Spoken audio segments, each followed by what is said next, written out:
For drum beat 3B, we have the same practice issue as we had with drum beat 2B.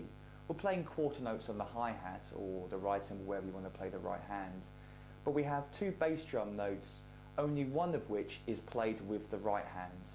Let's look at the music notation for this example to find out more.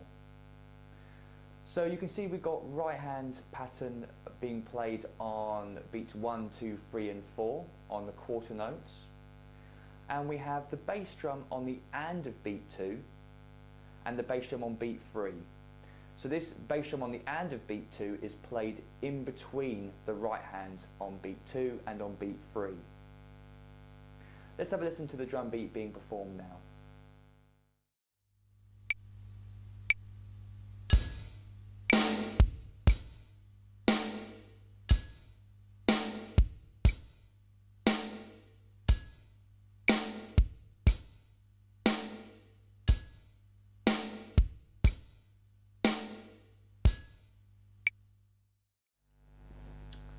Right, so our final bass drum pattern, drum beat 3B, we have quarter notes being played on the hi-hats on beats 1, 2, 3 and 4, bass drum on beat 1, snare drum on beat 2, bass drum on the and of beat 2 and on beat 3, and then snare drum on beat 4.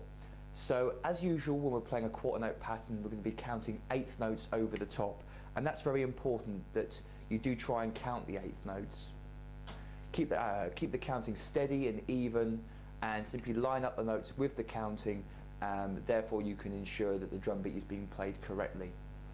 So on beat 1 we have hi-hat and bass drum being played together.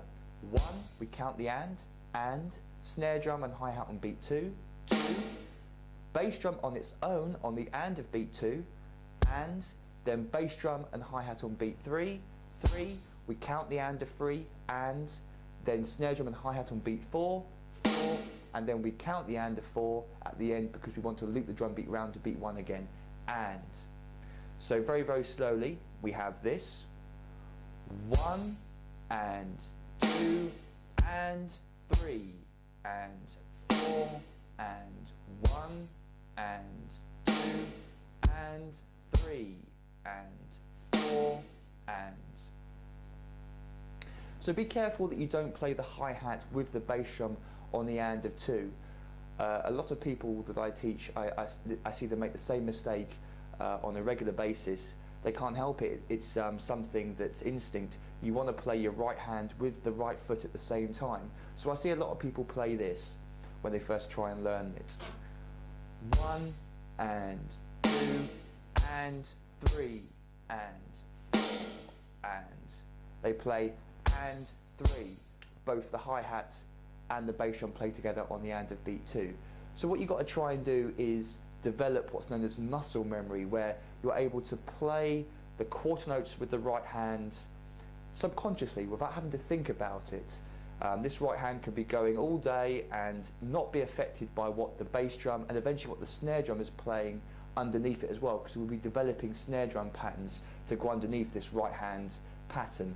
So this myth that drummers have this four-way independence, that they have 4 limbs going on at the same time, and how on earth they do it because they can't possibly be thinking of 4 different patterns at once.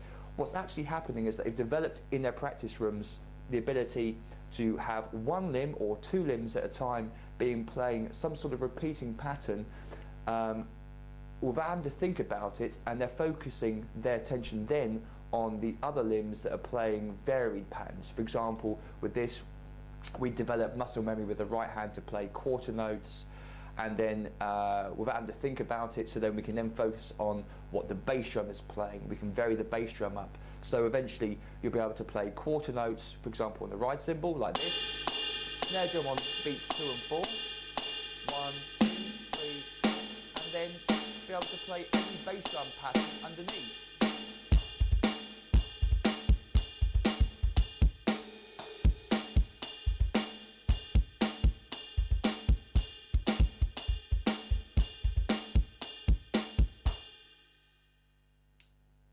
So bear that in mind when you're practicing this, that eventually this is leading you on to being able to play quarter notes without having to think about the movement, so that eventually this muscle memory kicks in and that you're doing it automatically.